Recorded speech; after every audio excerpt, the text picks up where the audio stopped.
Houston, you owe this Houston Texans team an apology. Each and every one of you owes this Texans team an apology. I didn't do anything to them. Because I've been in this building, John Lopez. I'm from Houston, but I've just recently moved back here for this position. It's great to be here. But when you've lived somewhere a while, you get sucked into the bubble of negativity that exists in any city about its sports, local politics, anything having to do with Houston. I'm not yet in that bubble of negativity. I haven't yet been corrupted by all this negativity surrounding the Texans, and I don't understand what all this pessimism is about. This city has an expectations problem when it comes to the Houston Texans. This team was projected to win 8.5 games this year. This isn't a Super Bowl team with J.J. Watt or without J.J. Watt. And yet here they are without J.J. Watt, with perhaps maybe the worst quarterback in their division, and they find themselves in first place. Yet all I hear from fans is negativity, pessimism.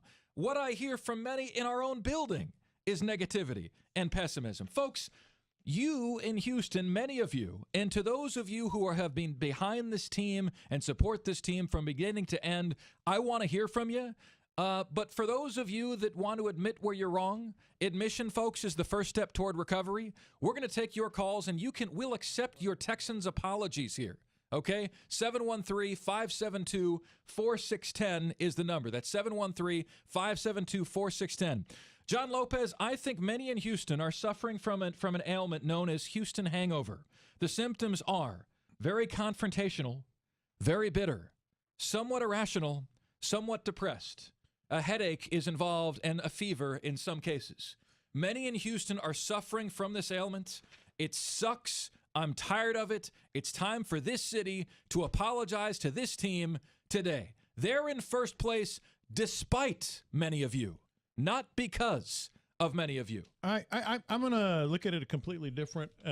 Having lived here for 26 years now, I'm a Houstonian, and I think it's more eyes wide open and frustration, and also hope. I mean, I've never been more hopeful about this team than I was yesterday afternoon. I'm like, and you said it earlier in the show, maybe Kansas City comes back in here, maybe the Raiders come back in here for a first game postseason game, and you said, they don't scare me. That part, I completely agree with you. They don't scare me. I have hope for this team, but it's not about pessimism as much as the frustration of the last 13 years and what we were sold as a bill of goods, what this team would be. I get J.J. Watt. Look, who doesn't, who isn't frustrated and upset that J.J. couldn't play this year? But I'm not pessimistic about this team. I've never been more hopeful. I'm frustrated about what I'm seeing for the majority of this season. And they're 7-6 and they have control.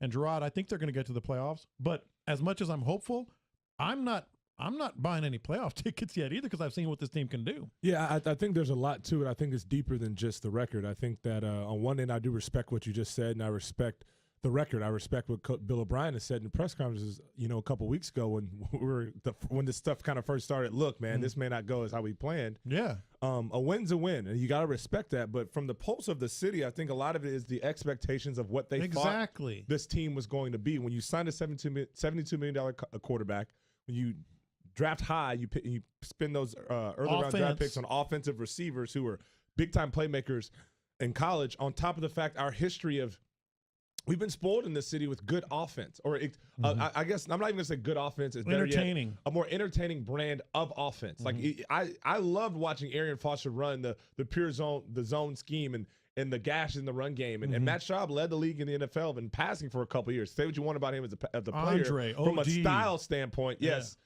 Offensive football was very, very fun to watch. You got accustomed to watching the Texans do that, and I think that it was the only reason why that stopped the last two years prior was because it didn't have the quarterback. So the expectations of the high-dollar quarterback with the receivers is this thought process of almost a New England Patriots style fun offense to watch play, and that's just not the case. When you thought your team was going to look a certain way, and we've kind of have to come to the realization that the Texans are a defensive team who runs the football, who doesn't make mistakes. And there's nothing wrong with that, but it's just hard to when you expect one thing and get another, it's hard for people to deal with that. We get to your calls right now, accepting your apologies to the Texans. Elvia is up first with your apology. Hey, Elvia, what apology do you have for the Texans? My apology is that I don't have enough money to go watch them play. I got you. That's fair. Okay, but I love watching them win or lose. I support them on TV, but if I could afford to go watch a game, I'd go force my husband to take me. Well, you're a true fan, Elvia. You're a true fan, and you're not the person that needs to apologize today, but I do appreciate your phone call. Brian is up next. Hey, Brian, what's your apology to the Texans? Go ahead. I would like to apologize because, honestly, everybody talked about J.J. Watt when he went down. That was the season was over. I honestly thought when Nick Martin went down, I thought the season was done because his replacement, he's been pretty atrocious, but he hasn't been nearly as bad as I thought. So I'm a huge fan, but still, they've done a lot better than I thought they would. Yeah, exactly. And see, Brian, I accept your apology. On behalf of Texans Nation, we accept your apology, Brian. Admission, the cure for any ailment of addiction or depression or denial. Denial's not just a river in Egypt, Brian. The cure, the first step is admission. And Brian has admitted his apology, and we can commend that. Nobody owes anybody any apologies. They sure do. This team has been treated horribly, John. Horribly. Myron on the Texans is up next. Myron, what's your apology? Well, my apology is to the Texans from the Texans fans for giving up on them and not believing in it. Yeah, everything didn't go our way, but what did you expect that out of do with 7 stars? First year, the new system, everybody wants now. Now, next year we have this problem, then we have a problem. Yeah, we do. So listen to Myron, John. He's apologizing on behalf of the Texans fans. He's like, I'm a Texan fan. I'm apologizing for the poor behavior of the rest of us. Greg is up next. Hey, Greg, what's going on, bud?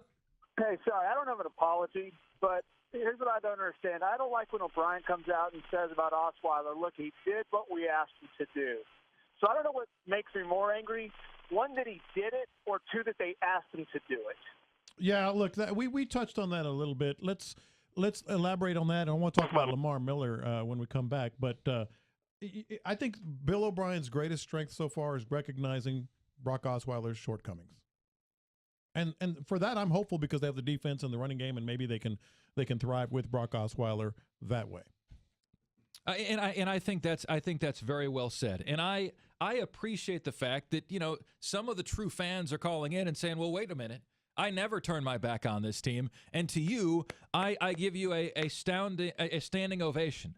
But I think there's been a very vocal majority that have been against everything this team has done. Even when they were 6-3, it was, yeah, but. Remember, folks, your expectations were out of line. This was a team that was supposed to win 8.5 games this year, according to Vegas, with J.J. Watt. And many in this town have been against this team from the get-go. All right, and I think, frankly, that sucks, and I'm glad that this team has proved you wrong. I see the phone lines absolutely exploding right now. We definitely want to get to many more of your calls, but also up next, the one hidden reason why this team is where they are today in first place in the AFC South. My name is Marc Ryan. I'm in for Cody Stutz alongside John Lopez and Gerard Johnson. We are in the Loop, Sports Radio 6.